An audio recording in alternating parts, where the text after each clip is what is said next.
اب مسئلہ جو میں بتا رہا تھا وہ یہ ہے، دو مسئلے میں بتاتا ہوں، ایک نماز کا، ایک وضو کا ہے۔ اکثر لوگوں کی یہ شکایت بھی میرے پاس آتی ہے، استنجا کر کے آئے، پیشاب کر کے باہر آئے، وضو کرنے کے لیے بیٹھے تو ایسا لگ رہا ہے کہ قطرہ ٹپک رہا ہے یا پیشاب کا قطرہ پھر سے نکل گیا۔ ایسے کئی لوگوں کو ہوتا ہے، پھر گئے وہ پھر دھو کر کے آئے، پھر لگا کہ نہیں پیشاب کا قطرہ نکل رہا ہے، یہ اطمینان نہیں ہوتا کچھ لوگ۔ حالانکہ استنجا کریں آپ، پورا اس میں استبرا ہے، یعنی کھانس کر کے ہو یا اٹھ کر کے بیٹھ کر کے پیر کو موڑ کے کسی بھی طرح سے آخری قطرہ نکال دیں، یہ ٹھیک ہے۔ لیکن اس کے بعد آپ وضو کرنے کے لیے آئے تب یہ وسوسہ آ رہا ہے، پیشاب کا قطرہ نکلا، پیشاب کا قطرہ نکلا۔ اب کیا حکم کیا ہے آپ کے لیے؟ ایک نمبر 1 یہ وضو کا مسئلہ، اس کا بھی حکم میں بتاؤں۔ دوسرا مسئلہ سن لیں، نماز 4 رکعت ظہر کی پڑھنے کے لیے کھڑے تھے، یا 4 رکعت عصر یا عشاء کی، 2 رکعت پڑھے، تیسری رکعت میں کھڑے ہوئے تھے، اب شک ہونے لگا کہ دوسری ہے کہ تیسری ہے۔ تیسری میں کھڑے تھے، یہ شک ہونے لگا یہ چوتھی ہوگی کہ تیسری ہوگی، ایسا ہوتا ہے بہت سارے لوگ۔ نماز کا ایک مسئلہ یہ ہے، آپ وضو کا ہے، دونوں کا حکم کیا ہے اس سے میں آپ کو اپنی زندگی کے متعلق بتاؤں گا۔ پہلا والا جو مسئلہ ہے پیشاب کے قطرے کا، پہلی مرتبہ ایسا کبھی ہوا ہے تو جاؤ دھل لو۔ ایک بار ایسا ہوا کہ پیشاب کا قطرہ ٹپکا ہے یا لگ رہا ہے، جاؤ دھل کے آ جاؤ۔ پھر ایک مرتبہ ایسا ہوا ہے کہ وضو کرنے بیٹھا ہوں، ایسا لگا کہ پیشاب کا قطرہ ٹپک گیا، جاؤ دھل کے آؤ، اور اتنا حصہ جہاں کپڑے میں لگا اس کو بھی دھل لو۔ تیسری مرتبہ بھی ایسا ہوا ہے، دھل لو۔ اب اس کے بعد شریعت کہتی ہے اب نہیں جانا اس کے بعد، اب وضو کے لیے اگر بیٹھو گے تمہیں لگ رہا ہے کہ پیشاب کے قطرے ٹپک رہے ہیں، ٹپکنے دو۔ تم پانی لے لو ایک چلو میں اور اس جگہ پر چھڑک دو پانی وہاں پر اس کپڑے کے اوپر چھڑک دو۔ کیوں؟ اس لیے کہ کہا گیا ہے کہ بعد میں اگر تمہیں وسوسہ بھی آنے لگے تو یوں سمجھ لو یہ پیشاب کا قطرہ نہیں بلکہ میرا چھڑکا ہوا پانی، میرا چھڑکا ہوا پانی۔ اچھا ایسا کیوں کرایا گیا؟ شک تو ہو رہا ہے۔ سنیں فقہاء کرام نے فرمایا اے بندے تجھے عبادت اللہ کی کرنی ہے۔ کس کی کرنی ہے؟ اللہ کو راضی کرنا ہے۔ اور یہ جو وسوسے آ رہے ہیں تجھے، یہ شیطان کے ہیں۔ اگر تو بار بار اٹھ کر کے دھونے کے لیے چلا جائے گا تو بات یہ ہوگی کہ تو شیطان کی پیروی کر رہا ہے اللہ کو چھوڑ کر۔ السلام علیکم ورحمۃ اللہ وبرکاتہ میرے پیارے عزیز دوستوں، جیسا کبھی آپ نے بڑے عالم محدث اعظم مفکر اعظم مفتی سلمان اظہری صاحب کے زبان سے بیانات کو سماعت کر لیے کہ جب کوئی بندہ نماز پڑھتا ہے تو شیطان کس طرح بہکاتا ہے، شیطان کیوں بہکاتا ہے آپ کو معلوم نہیں ہے۔ اور جو ایک اہم جو مسئلہ ہے کہ کیا بغیر برا کے نماز نہیں ہوگی، یعنی جو خواتین اپنے جسم کے اندر پہنتی ہے اگر وہ نہ پہنیں گے تو نماز نہیں ہوگی، تو آج کی اس ویڈیو میں ہم جانیں گے مفتی سلمان اظہری صاحب کے زبان سے کہ نماز پڑھنے کا طریقہ کیا ہے، کس طرح نمازیں پڑھنی چاہیے، اور نماز پڑھنے کے لیے مجھے کہاں سے کہاں تک پردہ کرنا چاہیے، اور کیا چیز پہنیں گے تو نماز ہوگی اور کیا چیز نہیں پہنیں گے تو نماز نہیں ہوگی۔ چلیے یہ سب انفارمیشن جاننے کے لیے ہم اور آپ دونوں مل کر مفتی سلمان اظہری صاحب کے زبان سے بیانات کو سماعت کر لیتے ہیں۔ اور آپ اگر علی نیٹ ورک کے چینل پر پہلی مرتبہ ہے تو چینل کو سبسکرائب کر کے جڑ جائے تاکہ ہر دن ایک اچھی خبر آپ تک ملتے رہے۔ دوسرا مسئلہ نماز کا کہ جس میں اگر 3 میں 4 میں شک ہو، ایک بار ہو گیا تو چلو دوہرا لو، 2 بار ہو گیا تو چلو ٹھیک ہے، جتنا یقین ہے اس کے آگے کی رکعتیں پڑھ لو۔ اب اگر بار بار ایسا شک ہوتا ہے تو فرمایا گیا اپنی نماز ویسے ہی کمپلیٹ کرو، اس لیے کہ یہ شیطان تمہیں وسوسے ڈال رہا ہے۔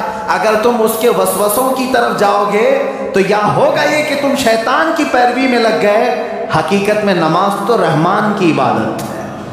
آپ سمجھ رہے ہیں؟ یہ 2 مسئلوں سے میں تمہیں بتاؤں گا میرے عزیزوں، پوری زندگی بھر شیطان اسی طرح سے کرتا ہے، تمہیں اپنے اصلی مقصد سے ڈائیورٹ کر کے کسی عام فضول چیز میں لگا دیتا ہے، فضول چیز میں لگا دیتا ہے۔ اسی لیے اب جیسے کسی نے اپنے پورے گھر کی فکر میں اپنی جائیداد کی فکر میں پوری زندگی ختم کر دی.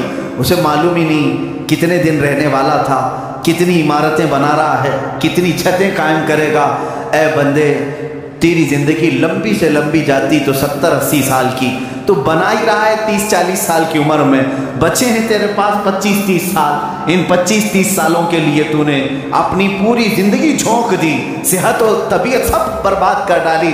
لیکن جہاں 100 سال سونا ہے کہ 200 سال کہ 500 سال کہ 1000 سال، ہمیں معلوم نہیں قبرستان میں کتنا سونا ہے، وہاں کے لیے بندہ ایک رات کی بھی عبادت کرنے کو تیار نہیں، ایک تسبیح گھمانے کو بھی تیار نہیں، وہاں کی عمارت تیار کرنے کو بندہ تیار. یہ شیطان ڈائیورٹ کر چکا ہے تمہیں. تمہاری اصلی منزل تو وہ تھی، تمہیں لگا دیا کسی اور کام میں، تمہیں لگا دیا کسی اور کام میں. عزیزان گرامی، اسی لیے تو شاعر نے کہا تھا، آگاہ اپنی موت سے کوئی بشر نہیں، سامان 100 برس کا ہے پل کی خبر نہیں. 100 برس کے پلان ہے پل کی خبر نہیں. تو شیطان اس طرح سے جو ہر زندگی میں ڈائیورٹ کرتا ہے.